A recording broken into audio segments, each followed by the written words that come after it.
I think we come in a little bit too. Should come in. Well, we gotta move that rod for the hood. Yeah, because it has to be on the other side. You can't have it in the JDM spot. No JDM spot. Oh, okay. I just like stood right up. I got it for now. I'm the designated Well, you have to be designated rod holder. Get over here and hold this AC compressor, which is designated rod holder. It'll be fine. Took us down a little bit. Yeah. Once you get down a little bit, you can put the rod in spot. Yeah. Yeah. Sure. Let's go that. Hopefully the crank sensors and stuff are all the same. Should be.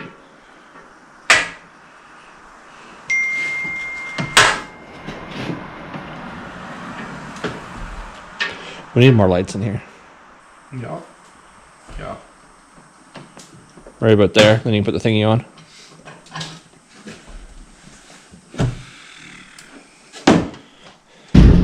Look how little this is literally the size of my finger. Sounds like a hospital visit. Can't feel your legs. Okay, you can't go this way that much. Excuse me, sir, can I squeeze You're over by? top of the transmission. That's gonna go that way. Okay, what's the continuous plan here, Captain? Listen to Jeff and he'll tell you to go down. That's what I say, Captain.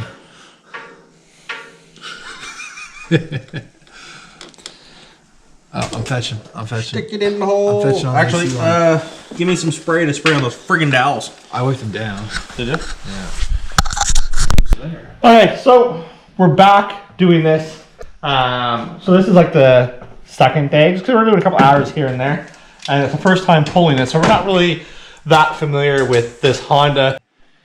It is currently 12 o'clock at night. I have a half an hour drive ahead of me. But someone's just oh so thankful for me staying super late to help him get a car almost to the running stage. Yeah. You done? Oh, I can keep going. I know I can keep going. Okay, so you heard Chris. We're pretty well ready to go, but we did realize something. So you have to bear with us because we're not Honda guys. We're learning as we go as well. My car is an 05, which has an EGR. This one is an 01, I think Chris said, is what the tag said. And it doesn't have an EGR. So we unbolted the EGR right here. I wonder if technically I can just plug it in and let it dangle there. For us to run the EGR, from what I see is the coolant pipe has to be taken out here. I think the intake manifold has to come off and you have to run an EGR intake manifold gasket. I guess there's more holes probably for it to recirculate. So we're just going to leave that for now. I really don't want to take this all back apart to fix that. I'm hoping maybe we can just jump it, put a resistor in it, or whatever the case may be, or if it will run and just throw an engine code. Care about an engine code, this is a designated winter car. So if it throws an engine code, by the time I have to worry about it, we are going to case swap it anyways if I keep it. So who cares at this? So Chris is just finishing up the last couple things there. We're going to call it a night. I'm going to finish button up the stuff tomorrow, and that'll be in this video as well. So for now, we'll do a camera trick, guys, and we will come back. So we're ready to start this. And what we did notice is this is a non-EGR motor. So we are going to run it for now because for us to run the EGR, let me show you.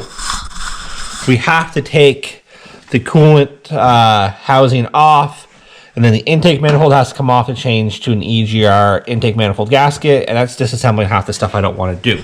So I'm assuming Chris is going to get in, and we're going to try to start this. We have oil, we have antifreeze, everything's together except for the cone filter. Everything should be hooked up. So it should fire right up. Yeah, I'm not going to lie. I'm a little nervous. It's the first Honda motor I've done. And, well, other than that one knock sensor and the EGR, I think it's the same. So we've lucked out there.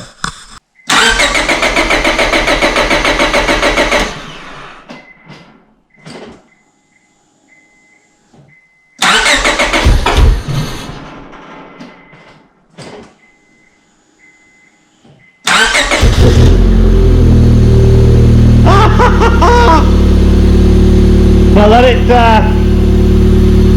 go up to temp. So it actually sounds really good other than the cone filter on, took it off. But it did start up pretty good. It didn't start up the first time due to the fact that we did do the timing. So I would assume that was probably why it didn't fire up the first time. Timing's dead on by the sounds of it. There's no knocks. We have some stuff burning off, which is normal because, well, Saying the high beam is on. DRL? Yeah, I noticed that last time. Okay. Now took high beams?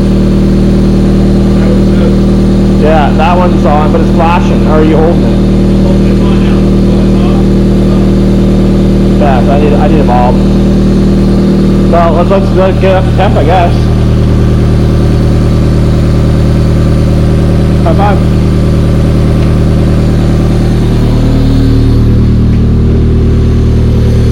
Awesome. When it's getting up to temp.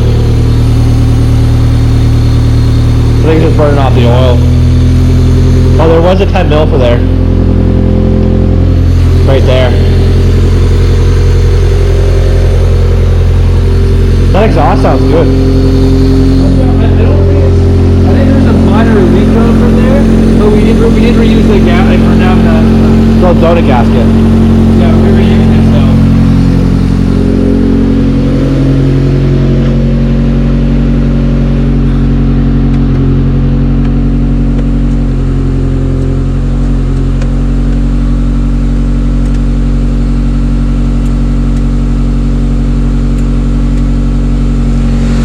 The high beam light's stuck on.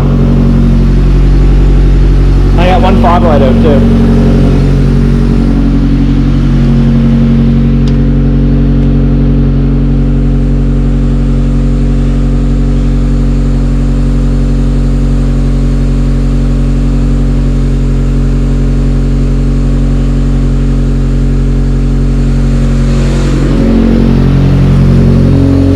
Well guys, I'll just leave it at this. It's literally just going to run. We're going to pick up the fluid that's burning off of it. Seems to be running good. It doesn't seem like we have any issues with the EGR causing it to idle weird, which is a bonus. The engine light is on. I can scan it to find out, but quite frankly, it's probably going to be the EGR. And well, it's burning off a lot of fluid off the engine. This motor came to us on a pallet sideways. And that's probably what's burning off is all the stuff that was on the head beforehand. If you're new to the channel, subscribe, turn on post notifications. We do have some plans for this car, and hopefully that is to drive it. And then